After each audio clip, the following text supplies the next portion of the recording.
Most people get this wrong when they try to start a company in Venezuela. They assume it's just about registering a name, opening a bank account, and starting operations immediately. But here's the truth. No one tells you. In Venezuela, the real challenge is not only registration. It is navigating legal structure, notarial approval, tax registration, and banking compliance in the correct order. And if you miss even one step, your company can get stuck in delays that take weeks or even months to fix.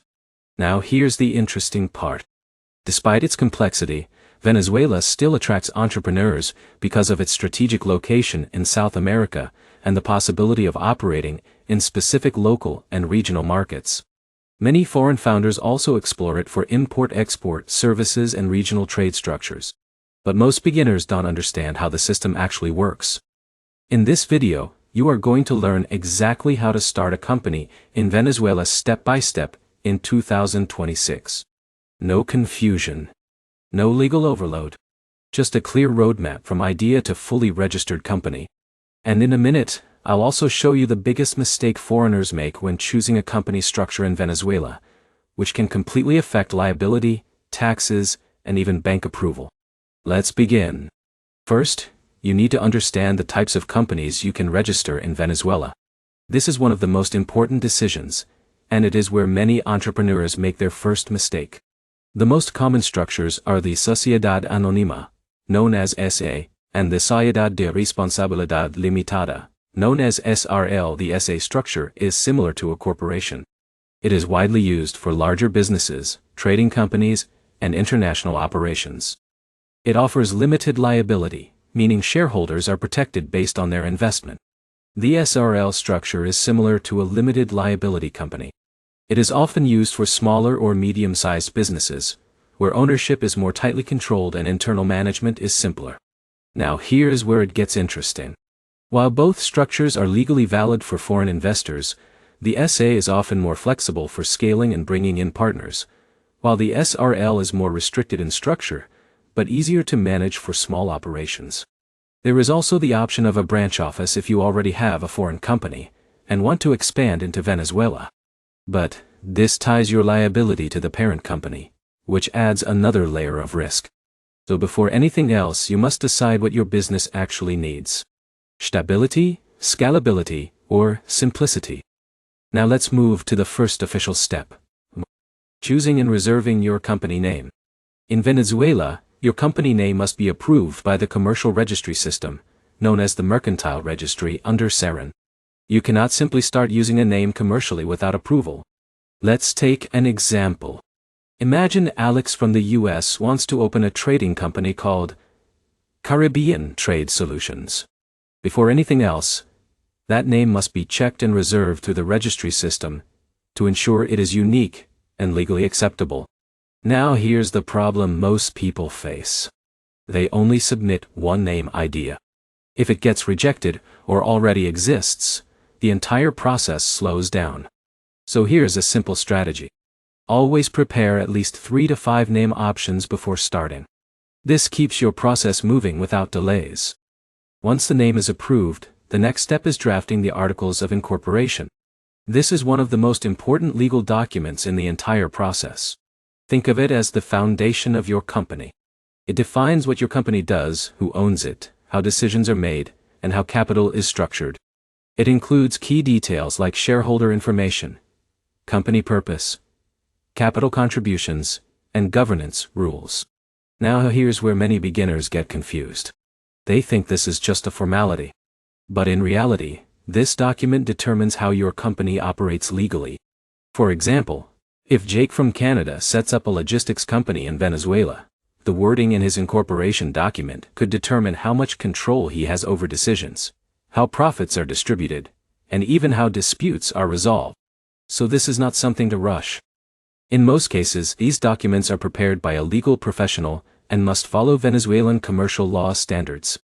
Once prepared, they are submitted for notarization. Now let's talk about notarization, because this is a step many foreigners underestimate. In Venezuela, notarization is not optional. A notary public must verify and certify your incorporation documents before they are legally valid. This process ensures everything complies with national law. But here's where it gets interesting. If the notary finds inconsistencies or missing information, your documents are returned for correction. So accuracy at this stage is critical. Once notarized, your documents move to the Mercantile Registry for official registration. This is the point where your company becomes a legal entity in Venezuela. Now, let's pause for a moment because timing matters here. In Venezuela, company registration can take significantly longer than in some other countries. Reports suggest the process can take several weeks or even longer, depending on document accuracy and administrative workload.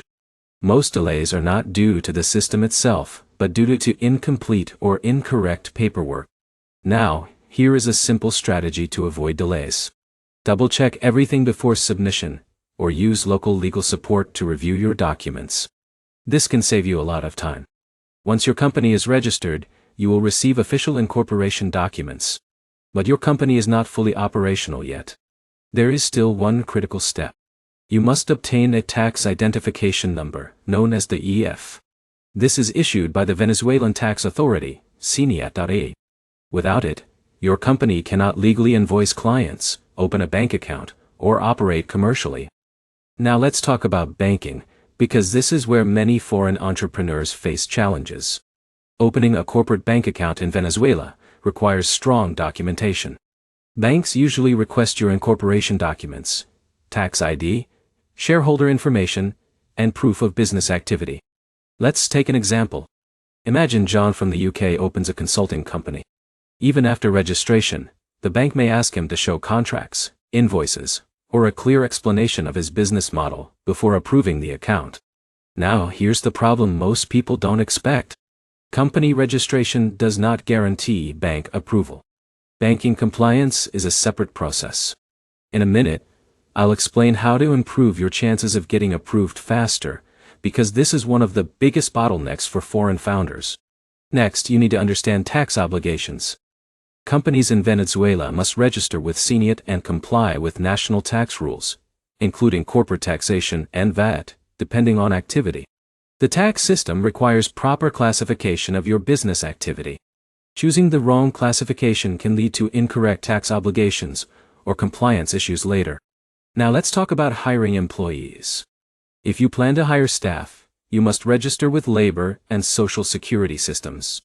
This includes compliance with institutions like IVSS for social security and other employment regulations. Even small companies must comply with labor registration rules. Informal employment can lead to penalties and legal issues. Now, here's where things become more strategic. Many foreign entrepreneurs also consider combining company formation with residency planning in Venezuela. While company registration alone does not automatically grant residency, it can support long-term presence in the country if structured properly. But these are separate legal processes and must be handled carefully. Now let's talk about costs. Starting a company in Venezuela is generally not about high government fees. The main costs come from legal services, document preparation, and compliance support. Government fees themselves are often relatively low compared to some other jurisdictions. But professional assistance is usually necessary to avoid delays and mistakes. Now here is a real-world example. A foreign entrepreneur like Alex might spend most of his budget on legal structuring and banking preparation rather than official registration fees. But this investment reduces the risk of rejection and long delays. At this point, your company is officially formed. But here's the truth most guides ignore. Registration is only the beginning. Real success depends on ongoing compliance, tax reporting, proper accounting, and maintaining good standing with banks and authorities. Now, let's summarize everything clearly so you can follow it step by step. First, choose the correct company structure between SA, SRL, or branch office. Second, reserve and approve your company name. Third, draft and notarize your incorporation documents. Fourth, register your company with the Mercantile Registry. Fifth, obtain your tax identification number, RIF. Sixth, open a corporate bank account with full documentation. Seventh, register for tax and labor compliance if you hire employees. If you follow these steps correctly, you can successfully start and operate a company in Venezuela with fewer delays and fewer legal issues. And here's the final insight. Venezuela is not a simple jurisdiction, but it can be navigated successfully if you follow the correct legal order and prepare properly from the start. Now, if you found this guide helpful, make sure to like the video, leave a comment with your questions, and subscribe for more step-by-step business setup guides. Because understanding these systems early gives you a major advantage when building a global business.